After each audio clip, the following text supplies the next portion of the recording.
Hi, my name is Isha, and I basically hail from Delhi, and I've been working in a corporate job for the last 18 years before I put in my papers and started on my own in May of 2021. Um, Frankly speaking, I mean, I always wanted to start on my own. It was, I've always been fascinated about, with how people really take the plunge into an entrepreneurial journey and, how they start on their own. So I wanted to do that once, कि एक बार तो करना है ये life में. But as I was sharing earlier also, my husband was running a startup for almost 8 to 9 years. He started in 2012. And since then, I was waiting for my turn. So finally, his firm got acquired and mera number aa gaya, and I started on my journey.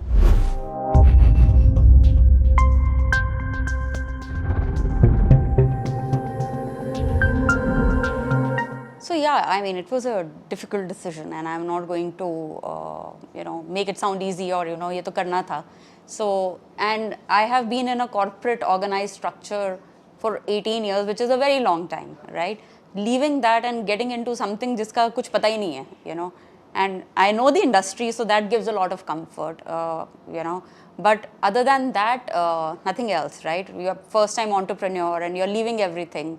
And I was heading marketing for a very strong portfolio in Tanishq. So it was also a good position, So a lot of people were like, "Ye pagal ho gayi hai," she's leaving something which is really, people were dying to get that job, right? And I just one day I just decided to hang my boots, and so that was not easy. It was not easy to convince myself for starters. So it took me a long time to decide that I'm indeed going to do this. The biggest support was my husband, because he has done a startup, so that really helps. So he was always very, very supportive and always very forthcoming that you'll be able to do it, so why not? But I did validate the idea with like 200 odd people before I decided to really say that yes, I'm going to do this. So that really helped.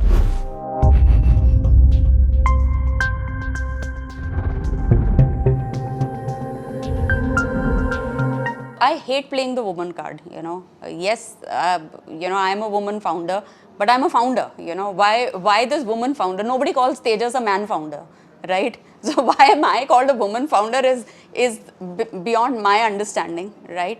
And yes, there are there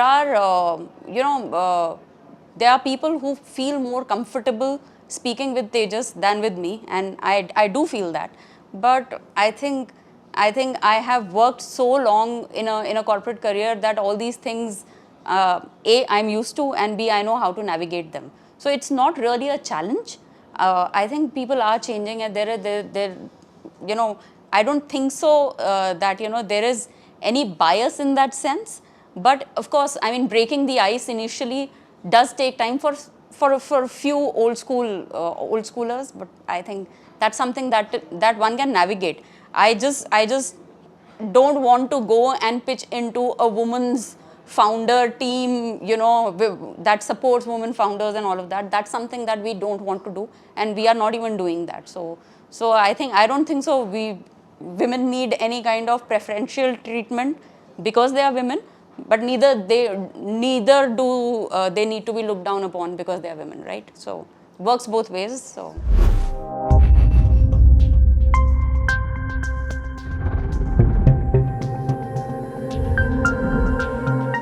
I think it's just asserting your seat on the table and giving your point of view loudly and clearly. That's about it.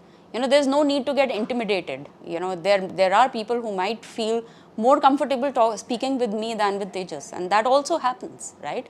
Because I'm a woman and we are working in the jewelry category, the other side also happens. So I don't think so that one should really think that because I'm a woman there's a bias. I don't think so that's happening. It's just that people find their comfort level till the time one gets the respect that one deserves, on the table. One gets heard. I think that's enough, and that's what I look for. And if I feel that I am not getting heard, I make a point that I get heard.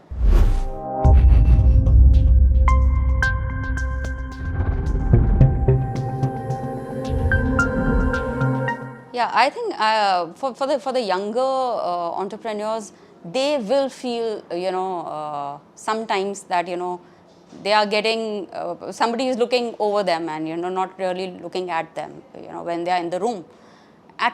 It's at that point in time that your ability, your knowledge, your skill comes into play, and you can assert your position using that. Never try to assert your position saying that because I'm a woman, I deserve this place. I think it's really important to assert yourself with what you know and what you have. And till the time you are bringing something to the table and till the time you are contributing, I think everybody will listen.